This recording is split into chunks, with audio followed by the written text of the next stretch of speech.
I'm in a video making mood today and things are slow at work. So I'm going to make you another video about the Zodiac Killer. As I've told you a million times, it was Frank Morris and the Anglin brothers who did those murders. And I knew them the whole time. I knew them before they escaped from Alcatraz, and I knew them after. Because they hid out in Mexico City, and they lived right down the street from me. So when I would pass their house, Frank would start talking to me, and then at night, if I was out at night, he'd try and follow me around and kill me. Well, I'm still here. He's gone. But the Anglin brothers are still here, too. One day I want to speak to them and see what they say. But anyway, I was going to tell you one story of, I went to a mall one time. I used to hang out at malls and beaches all the time in Florida. I loved living in a vacation state, and I didn't, I would take, anytime wasn't working, I would be going to the beach or going to the malls. And I went to a mall, and a girl got out of her car in front of me, and I got out of my car, and of course there was rows of cars going up to the only door in the place. So we're walking down the same kind of like corridor in between these cars. I've told you this story before, but I'm going to tell it again because it was really dramatic to me, and I almost figured the whole thing out at the time, but I didn't. I could see these three guys milling around here and there, but I didn't capture what they were doing, and they kind of disappeared. They dug down behind cars and stuff, things, so I couldn't see them. And this girl's walking in front of me. She's walking slow, and I'm walking faster, so I'm catching up to her. Not intentionally, but... And she turns around. She drops down into this karate pose, which is something that they were showing on TV all the time then, and they would yell, back off, so you know they're going to fight you. Well, I'll never forget this poor girl. As rude as she was to me, she had this New Jersey accent. Back off. I shouldn't laugh because they killed her. But, I didn't see that. But let me tell you the story. I told her, she made me mad, and I told her, look, smarty britches, you think you're going to pull karate on me? I know karate also, and I'm just trying to get to the mall. It's just that you're walking too slow, so get out of my way. I walked past her. She's standing there in her karate stance. Well, I get over to near the door. I'm walking now. I get up off on the curb. I'm walking on the sidewalk to the door, and I see these, out of the corner of my eyes, see these three guys closing in on her. So I look over there, and they said a few things to each other, and it looked to me like maybe they knew each other. In retrospect, I think back, and it was Frank Morris and the Anglin brothers. I just didn't really remember the description until, when I started writing my book. And I didn't get the conversation that they were saying, but I did hear Frank say, and partially read his lips, because I turned around to see what was going on, and he said, well, you should have went with him.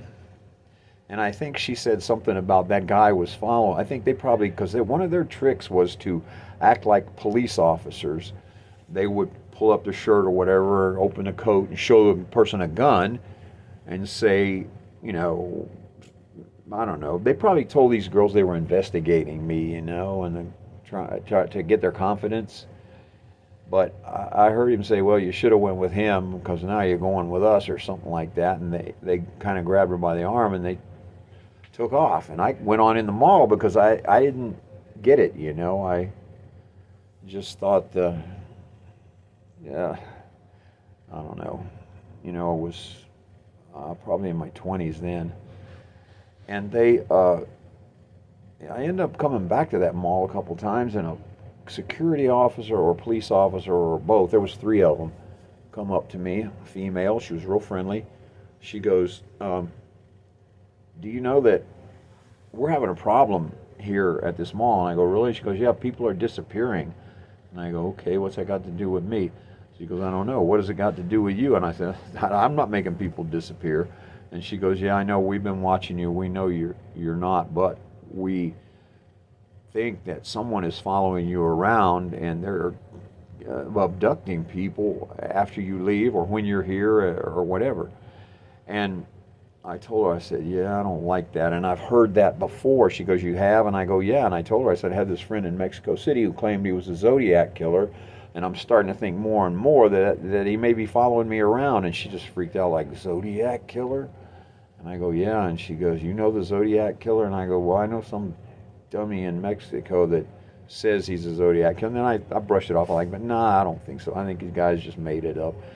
But, you know, I should have woke up because, and the lady was so nice to me, man, the police officer. She asked me if I would not come back to the mall anymore because she didn't want any more people to disappear. I told her, yeah, sure, of course, if that's what you want, because I don't want people disappearing either.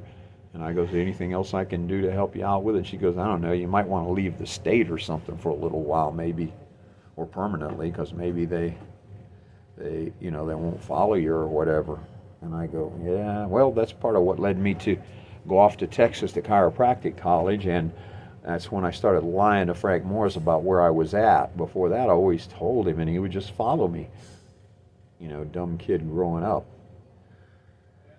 Okay, and for those of you who don't know, I was personal friends with Frank Morris and the Anglin brothers before and after they escaped from Alcatraz. Frank explained the escape to me. He was D.B. Cooper. He explained how he jumped out of the plane. He actually told me he was going to do the D.B. Cooper thing before he did it, about a year before he did it. He said I'm planning it, you know. And he showed me a book, a Dan Cooper comic book, and that it had a picture of Dan Cooper on the front in a parachute. He kind of halfway copied that picture in his book, Ha Ha Ha. It's on the front of the book. I just showed you a picture in one of my other videos that I did today. And, you know, I just don't know what to tell you. The more and more I think about the fact that I can't believe that I spent my lifetime being followed around by the Zodiac killer and never really figured it out until after I wrote a book about it. But, you know, Frank always told me, he says, you're shutting things out. And I was like, I wasn't sure what that meant, but I could figure it out by the words of it. Yeah, emotionally shutting things out that you can't handle when you're a kid. And my mom was known for being good at that, so yeah, I probably did, you know, shut a lot of it out. Anyway, y'all have a nice day. It's a weekend too, by the way. Have a nice weekend.